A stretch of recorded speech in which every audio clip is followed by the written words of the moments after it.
ഒരു കാലഘട്ടത്തിൽ ഞങ്ങൾ ആ മലമക്കൂടൊക്കെ കയറിയിരുന്നു. അവിടെ ചൂരൽ, കാഞ്ചിക്കുരു, ഒരുപാട് വന്യമൃഗങ്ങളൊക്കെ ഉണ്ട്. എന്നിരുന്നാലും ഞങ്ങളൊക്കെ കയറി കണ്ടിരുന്നു കേട്ടോ. പക്ഷേ ഇപ്പോൾ ഞങ്ങളിങ്ങനെ വീഡിയോ എടുത്തുകൊണ്ടിരിക്കുന്ന സമയത്താണ് ഒരു ആനയും 2 കുട്ടികളും മേയുന്ന രംഗങ്ങൾ കാണുന്നത്. ആ രംഗം നിങ്ങൾക്ക് കാണിച്ചു കേട്ടോ. അപ്പൊ ആ വേവോൽക്കൊന്ന് കാണിച്ചു കൊടുക്കരുത്. ഇതാണ് ഞങ്ങളെ പ്രദേശം. ആനക്കുട്ടികൾ, കടുവ, വന്യമൃഗങ്ങളൊക്കെ ഉണ്ടാവും കേട്ടോ. ഞങ്ങളൊക്കെ ഭയങ്കര സൗഹാർദ്ദത്തിലാണ് കേട്ടോ.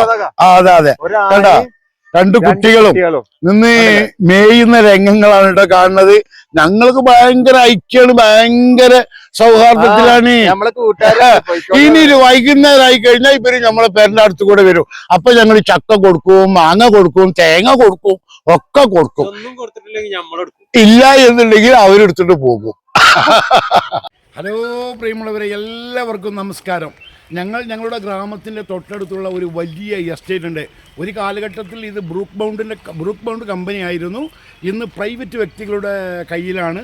അപ്പോൾ അതിലുള്ള വലിയ വലിയ വൃക്ഷങ്ങൾ, തേയിലത്തോട്ടങ്ങൾ, അതിൻ്റെ ഇടയിൽ താമസിക്കുന്ന പാവപ്പെട്ട തൊഴിലാളികളുടെ പാടികൾ, അതേപോലെ തന്നെ അതിൻ്റെ ഉള്ളിലൂടെ കുളഞ്ഞു വീഴുന്ന ഒരു വണ്ടിക്ക് മാത്രം പോകാൻ പറ്റുന്ന റോഡുകൾ, ഈ മനോഹരമായ ദൃശ്യങ്ങൾ നിങ്ങൾക്കെല്ലാവർക്കും ഇഷ്ടപ്പെടും എന്ന് കരുതുന്നു. അതേപോലെ നിങ്ങൾ കണ്ടോ, അമ്പലം ഉണ്ട്, അതിൻ്റെ തൊട്ടടുത്ത് തന്നെ പള്ളിയുണ്ട്, അതിൻ്റെ തൊട്ടടുത്ത് തന്നെ സ്കൂളുണ്ട്. അതേപോലെ എല്ലാ ജോലിക്കാരും രാവിലെ വരുന്ന മസ്റ്റർ, ചെറിയൊരു ചായക്കട, ബാക്കിയെല്ലാം ഒരു ചെറിയ 2 റൂം, ഒരു സിറ്റ് ഔട്ട്, ഒരു ഹാള്. ഇതാണ് എസ്റ്റേറ്റ് പാടി എന്ന് പറഞ്ഞാൽ. ഒരു കാലഘട്ടത്തിൽ ഞങ്ങളെ ഉമ്മ, വാപ്പ, ഞങ്ങളെ കൂട്ടുകുടുംബങ്ങളൊക്കെ ഇത്തരം പാടികളിലായിരുന്നു. പിന്നീട് കുറച്ചൊക്കെ ജോലി ചെയ്തും വിദേശത്ത് പോയും സാമ്പത്തികമായി കുറച്ച് നേട്ടങ്ങൾ വന്നപ്പോൾ എന്തായി, 5 സെൻറ്റും 10 സെൻറ്റും സ്ഥലങ്ങൾ വാങ്ങി ഓരോ ചെറിയ ചെറിയ ഗ്രാമങ്ങൾ, വൻകിട എസ്റ്റേറ്റുകളാണ്. തേയിലത്തോട്ടങ്ങൾ, കാപ്പിത്തോട്ടങ്ങൾ, തോട്ടം, കുരുമുളക്, അങ്ങനെ വലിയ തോട്ടങ്ങളാണ്. കുന്നും മലകളും ഒക്കെ ആയിക്കൊണ്ട് നിങ്ങൾ കാണുന്ന ആ മല കണ്ടോ. ഒരു കാലഘട്ടത്തിൽ ഞങ്ങൾ ആ മലമക്കൂടൊക്കെ കയറിയിരുന്നു. അവിടെ ചൂരൽ, കാഞ്ചിക്കുരു, ഒരുപാട് വന്യമൃഗങ്ങളൊക്കെ ഉണ്ട്. എന്നിരുന്നാലും ഞങ്ങളൊക്കെ കയറി കണ്ടിരുന്നു കേട്ടോ. പക്ഷേ ഇപ്പോൾ ചില ആളുകൾ എന്ത് ചെയ്യുമെന്നറിയോ, വേനൽ വന്നിട്ടുണ്ട് എങ്കിൽ തീയിടും. ഈ തീയിട്ട് കഴിഞ്ഞാൽ മലയിലുള്ള ഒരുപാട് വന്യമൃഗങ്ങളൊക്കെ ചത്തുപോകും. അതുകൊണ്ട് തന്നെ ഇപ്പോൾ ഫോറസ്റ്റ് ഡിപ്പാർട്ട്മെൻറ്റ് ക്യാമറ സംവിധാനങ്ങളൊക്കെ ഒരുക്കിയിട്ടുണ്ട്. ദൂരെ നിന്ന് കാണാം, മുകളിലേക്ക് കയറാൻ ആർക്കും പെർമിഷനില്ല. അപ്പോൾ നിങ്ങൾക്ക് ഇത്തരം ഏരിയകൾ ഇഷ്ടപ്പെടാത്ത ഏരിയ ഉണ്ടാവില്ല. ഇഷ്ടപ്പെടുന്നു എങ്കിൽ നിങ്ങൾ വന്നാൽ നമുക്ക് ഈ ഭാഗങ്ങളൊക്കെ ഒന്ന് കാണാം. പിന്നെ ഇതിൻ്റെ അടുത്തായിട്ട് വേറൊരു സ്ഥലമുണ്ട് കേട്ടോ, മുതുമല എന്ന് പറയും. മുതുമല എന്ന് പറഞ്ഞാൽ ലോകം അറിയപ്പെട്ട സ്ഥലമാണ്.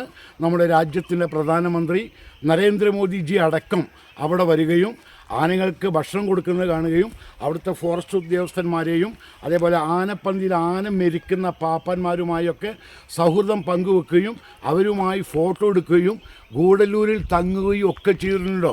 ഒരു രാജ്യത്തിൻ്റെ പ്രധാനമന്ത്രി സന്ദർശിക്കാൻ വരണമെങ്കിൽ അത് അപ്പോൾ അറിയപ്പെട്ടൊരു സ്ഥലമല്ലേ. അപ്പോൾ നിങ്ങൾ ഈ വീഡിയോ കാണുന്നവർ ഗൂഡല്ലൂർ ഭാഗത്തേക്ക് വരികയാണെങ്കിൽ നിങ്ങൾ പോകണം, കാണണം. നിങ്ങൾക്ക് ഇനി പ്ലേസ് അറിയില്ല എങ്കിൽ ഞങ്ങളുമായി കോൺടാക്റ്റ് ചെയ്താൽ തീർച്ചയായിട്ടും അതിൻ്റെ ലൊക്കേഷനും മറ്റുള്ള എല്ലാ കാര്യങ്ങളും പറഞ്ഞു തരും.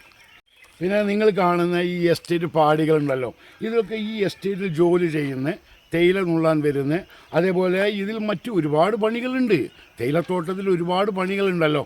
അങ്ങനെ ജോലി ചെയ്യാൻ വേണ്ടി വരുന്നവർ താമസിക്കുന്ന പാടികളാണ് കേട്ടോ ഈ കാണുന്നത്. നിങ്ങളെ ഭാഗത്തേക്ക് ലൈൻസ് എന്നാണോ എന്താണോ പറയുക എന്നറിയില്ല. ഒരു ചെറിയ കുടുംബത്തിൽ താമസിക്കാൻ പറ്റിയ ഓരോ പാടികളാണ്. അപ്പോൾ ആ നീണ്ടു കാണുന്ന പാടി ഉണ്ടല്ലോ, അതിൽ ഒരു പാടിയിൽ തന്നെ 6-7 കുടുംബങ്ങളുണ്ടാവും. അവർ അവിടെ താമസിക്കും. നേരം വെളുത്തിലുണ്ടെങ്കിൽ ജോലിക്ക് പോവും. ജോലി കഴിഞ്ഞാൽ ഒരു കെട്ട് വിറകോ ഒക്കെ ആയി വീട്ടിൽ വരും. വെള്ളം ചൂടാക്കും, കുടിക്കും, ഉള്ള ഭക്ഷണം ഉണ്ടാക്കും, കഴിക്കും, സുഖമായി ഉറങ്ങും. നേരം വെളുത്താൽ വീണ്ടും ഇത് തന്നെ.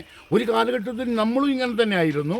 ഇപ്പോൾ കുറച്ചൊക്കെ മെച്ചപ്പെട്ടു വന്നു. ഒരു കാലഘട്ടത്തിൽ ഈ മേഖല മുഴുവൻ ഒരു 95% മലയാളികളും ഒരു 5% തമിഴ് വംശജരുമായിരുന്നു ഒരു കാലഘട്ടത്തിൽ. എസ്റ്റേറ്റ് മേഖല മൊത്തം ജോലി ചെയ്തിരുന്നത് ഇവിടുത്തെ സൂപ്പർവൈസർമാർ, അതേപോലെ ഇവിടുത്തെ മാനേജ്മെൻറ്റ്.